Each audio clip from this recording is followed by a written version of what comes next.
This is Pulse of Africa, the face and voice of Africa. The story of resurgent and burgeoning Africa is here, only on the Pulse of Africa channel.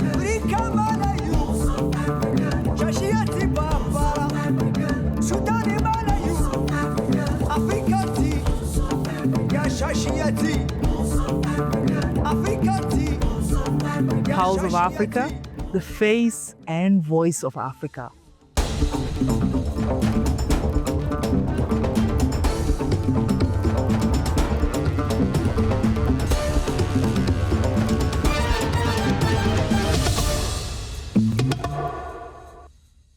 Hello, I'm Gamatisa Mandida for the Hours News. First, South Africa. South Africa, in partnership with the African Union, hosted the G20 Africa High-Level Dialogue in Addis Ababa to address debt sustainability, cost of capital and financing reforms. Deputy Minister Alvin Boutts highlighted Africa's $1.8 trillion debt burden, stressing the need for fairer credit ratings, low risk premiums and improved access to affordable capital. Today's dialogue, therefore, is both timely and urgent. It addresses one of our foremost priorities, ensuring debt sustainability for low-income countries. The policy space, ladies and gentlemen, available to developing countries today is indeed significantly constrained by the debt servicing obligations. For an example, the public debt of African countries in 2022 stood at $1.8 trillion, an increase of 183% since 2010, with many of the African countries paying more for debt costs than critical development enablers such as delivery of social welfare, healthcare, and education. We are therefore working to ensure that the sovereign credit rating agencies are increasingly more fairer and more transparent, and simultaneously, ladies and gentlemen, addressing high-risk premiums. The dialogue supports South Africa's G20 presidency priorities of solidarity, equality, sustainability and inclusive growth. A G20 Africa expert panel provides strategic advice to advance Africa's development agenda. When South Africa took over the G20 presidency last year, amidst a precarious geopolitical climate, its response was that the world indeed needs more solidarity, increase equality, and enhance sustainability, which became the core of our thematic approach. Ladies and gentlemen, the key topology of our team speaks about African philosophy of Ubuntu, which resonates with the slogan of Agenda 2030 and related SDGs, namely leaving no one behind. These initiatives aim to ensure Africa's economic and developmental priorities are integrated into the G20 and global governance framework. Botswana's President Duma Boko delivered his first State of the Nation address, SONA, in Gaborone, setting out his government's roadmap for economic recovery, job creation and social transformation.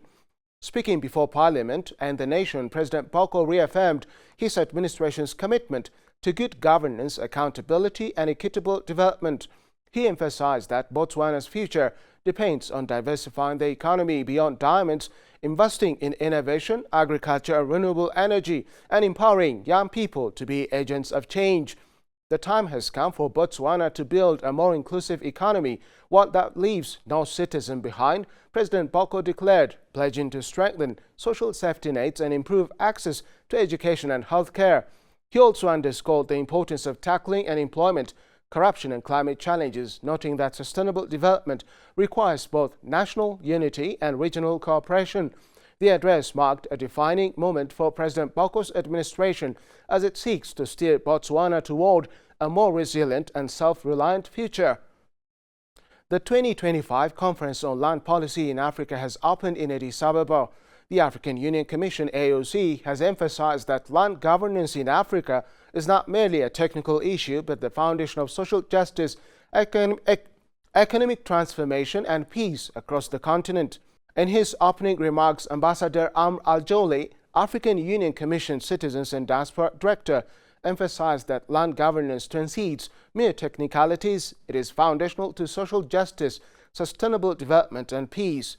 Land governance in Africa is not a simple technical matter, he said, adding it is the very architecture of social justice, economic transformation and peace. The CLPA has become an enduring intellectual and policy platform, a space where Africa convenes not merely to discuss land, but to interrogate how justice, sovereignty and sustainability intersect on this most fundamental of resources.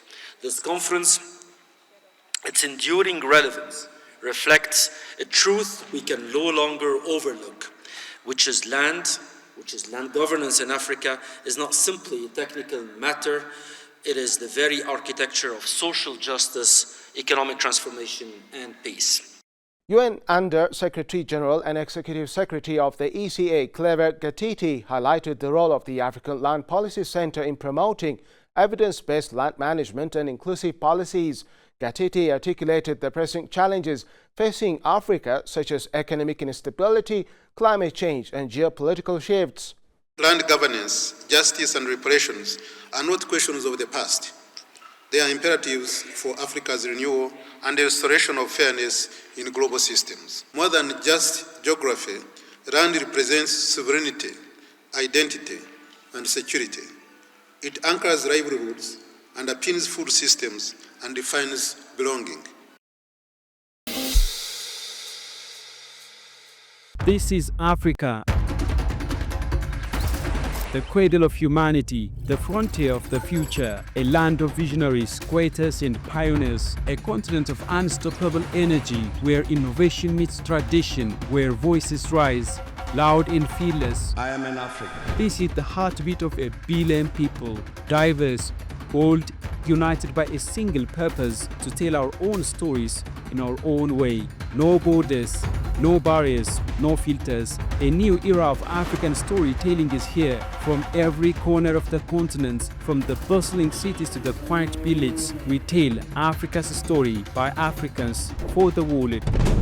This is the land of a rising Africa, where Africa speaks and the world listens. This is why today we bring you POA, Pulse of Africa, the face and voice of Africa.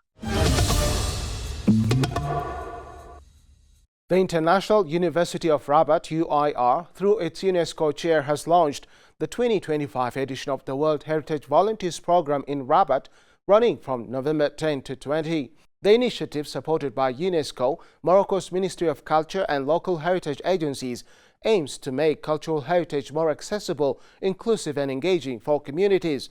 UIR highlighted that the program reflects its commitment to digital pedagogy and sustainable heritage preservation. The United Nations Support Mission in Libya, UNSMIL, launched a digital platform for Libyan youth aiming to strengthen their participation in the country's structured dialogue process. The platform, announced by the UN mission in Libya on its official Facebook page, targets young women and men aged 18 to 35 residing in Libya, enabling them to express their views and opinions on key issues discussed in the dialogue, thereby supporting the efforts of youth directly participating in this political process. Subscribers to the platform will have the opportunity to share their perspectives with members of the structured dialogue, ensuring that youth voices from across Libya are heard in political decision-making. The youth in Libya are not only the country's future, but also its present, Hannah Titek, UN Secretary General's Special Representative for Libya, said in the statement. She added that they are the most affected by the current political crisis and the greatest beneficiaries of a peaceful transition that allows them to elect leaders of their choice.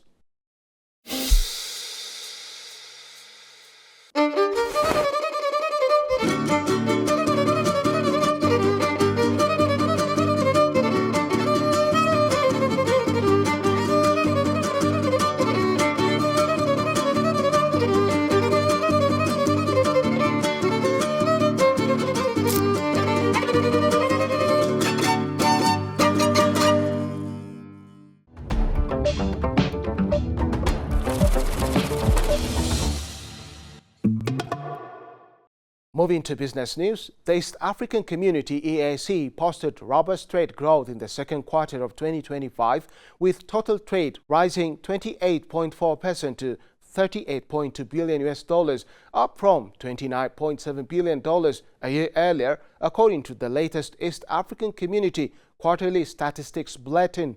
Exports led the growth, jumping 40.5% to $18.6 billion amid rising global demand for East African products. Imports increased 18.8% to $19.6 billion, narrowing the trade deficit from $3.2 billion to $0.9 billion. Trade within Africa expanded strongly, with commerce with other African nations rising 42.9% to $9.3 billion, while intra-East African Community trade grew 24.5% to $4.6 billion, representing 12.1% of the total trade. China, the UAE, South Africa and Singapore remained top destinations for EAC exports, which were dominated by copper, precious metals, coffee, tea, mineral fuels and oils. Key imports included petroleum products, machinery, vehicles and iron and steel. This growth underscores the region's resilience and expanding competitiveness in global markets, while highlighting the need to address inflationary pressures for sustainable economic progress. The United Arab Emirates will invest $6.5 billion in Angola through 44 strategic agreements designed to boost economic growth, strengthen trade and enhance diplomatic ties between the two nations. Angolan ambassador to the UAE, Julio Maiato, described the partnership as one of the most dynamic and strategically significant along the Africa Gulf corridor. The agreements cover key sectors including renewable energy, agriculture and infrastructure. Mazda is leading solar energy projects to diversify Angola's power sources. Infrastructure projects with AD Ports Group and DP World are set to modernize Angola's ports and logistics network, boosting trade connectivity, generating thousands of jobs and supporting regional economic integration. Maito emphasized that Angola's ongoing economic reforms, including diversification beyond oil and strengthening of non-oil sectors, have created a favorable environment for UAE investment, which in turn accelerates sustainable development and shared prosperity.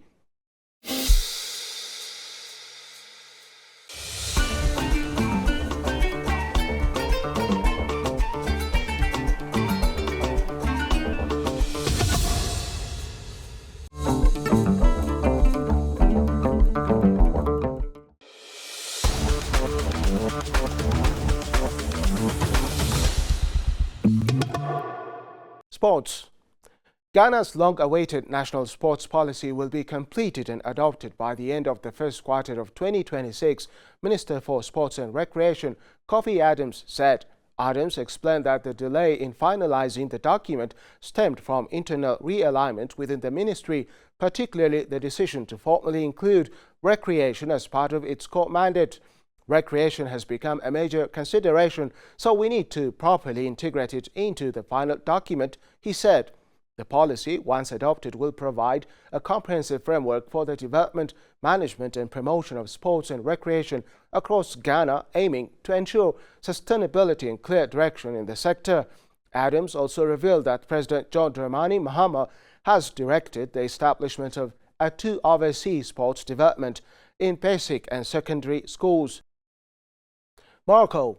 Moroccan sports leader Bouchra Hajij, president of the African Volleyball Confederation CAVB and vice president of both the International and Arab Volleyball Federations, has been named among the 50 most influential African women's sports for 2025. The recognition, announced by the Africa Sports Ventures Group ASVG, honors women transforming the continent's sport landscape through leadership, innovation and advocacy. Hajij was recognized for her major contributions to African volleyball development and for championing women's representation in sports leadership. The 2025 list also includes global figures such as Kirsty Coventry, Fatema Samora and Claire Akamanzi.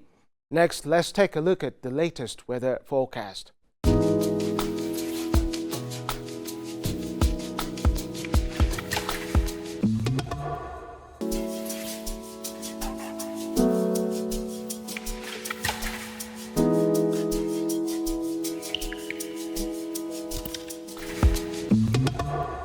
That's it for the hour. Thank you for tuning in. Stay with us for more news and updates. Goodbye for now.